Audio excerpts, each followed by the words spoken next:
पुराने शिकारी पुराना जाल ही ले आए। ईरानी वज़ीर ख़ारजा अब्बास इराक़ची ने कहा, सदर ट्रंप वही पुरानी धौंस और धमकी दे रहे हैं जो पहले के अमरीकी सदूर भी दे चुके हैं। ईरान ऐसी धमकियों को निमटने का तरीका जानता है। फौजी कार्रवाइयों और हमलों से ईरान को फतह न किया जा सका, जिसके बाद मौशी बाइकोट की धमकियां दी जा रही हैं। ये ट्रंप इंतज़ामिया की शदीद मायूसी की अक्कासी करता है। अमरीका को समझ लेना चाहिए, ईरान के साथ एहतराम, इंसाफ और वक़ार के साथ हल तलाश करने के सिवा और कोई चारा नहीं। दुश्मन ने ईरान में हुकूमत का तख्ता उलटने का मंसूबा बनाया था। वो ईरान को भी वेनेज़ुएला बनाना चाहते थे। सदर मसूद पज़ेश्कियान कहते हैं, हमारी ताकत और इत्तेहाद ने दुनिया को हैरान कर दिया। हम इस वक्त मौशी और अस्करी लिहाज से हालत जंग में हैं। मुश्किलात हालात के बावजूद कौम डटी हुई है। दुश्मन ने ईरान में हुकूमत का तख्ता उलटने का मंसूबा बनाया था। वो ईरान को भी वेनेज़ुएला बनाना चाहते थे। सदर मसूद पज़ेश्कियान कहते हैं, हमारी ताकत और इत्तेहाद ने दुनिया को हैरान कर दिया। हम इस वक्त मौशी और अस्करी लिहाज से हालत जंग में हैं। मुश्किलात हालात के बावजूद कौम डटी हुई है। शाम के वज़ीर ख़ारजा का पाकिस्तान का तारीख़ी दौरा, दो तरफ़ा ताल्लुकात में नए बाब का आगाज़। ख़ित्ते के मुमालिक पाकिस्तान के साथ सियासी, मौशी और सिक्योरिटी ताउन बढ़ाने में गहरी दिलचस्पी ले रहे हैं। शामी ख़बरसा इदारे के मुताबिक शाम के वज़ीर ख़ारजा असद हसन अल शेबानी ने 19 साल बाद पाकिस्तान का अहम दौरा किया है।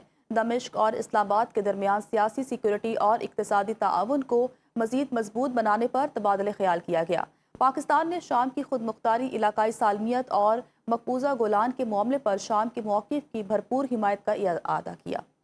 अमरीका का ईरान के खिलाफ बड़ी मौशी कार्रवाई का ऐलान। अमरीकी वज़ीर ख़ज़ाना स्कॉट बेसेंट ने कहा है कि सदर ट्रंप ने ईरान की फ़ौजी सलाहियतों को शदीद नुकसान पहुँचाया है, जबकि ईरान की तकरीबन 100% फ़ौजी फैक्ट्रियाँ तबाह और इसका जौहरी प्रोग्राम भी ख़त्म कर दिया गया है। स्कॉट बेसेंट के मुताबिक अमरीका अब फैसला कुन मरहले में दाखिल हो रहा है और पीर से ईरान के खिलाफ बड़ी मौशी कार्रवाई शुरू की जाएगी।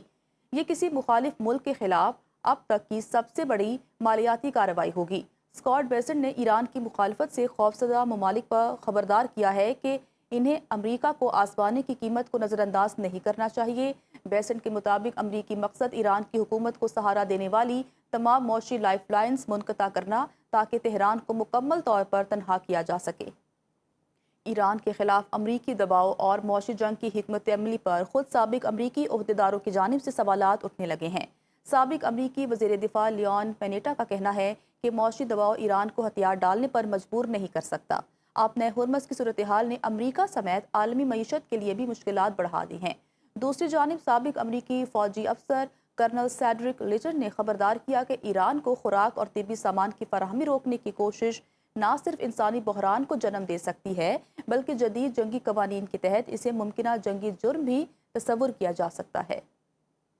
अमरीकी सेंट्रल कमांड के मुताबिक बहीरा अरब में ईरान के खिलाफ अमरीकी बहरी नाकाबंदी के तहत कार्रवाइयाँ जारी हैं, जहाँ गाइडेड मिसाइल और डिस्ट्रॉयर USS जॉन बहरी और फ़ज़ाई सरगर्मियों की निगरानी कर रहा है। अमरीकी हुकाम ने तस्दीक की है कि 23 अगस्त तक होने वाली इन कार्रवाइयों के दौरान 70 तिजारती बहरी जहाज़ों का रुख मोड़ा गया, 3 को नाकारा बनाया गया, जबकि 2 जहाज़ों पर सवार होकर तलाशी और कार्रवाई अमल में लाई गई।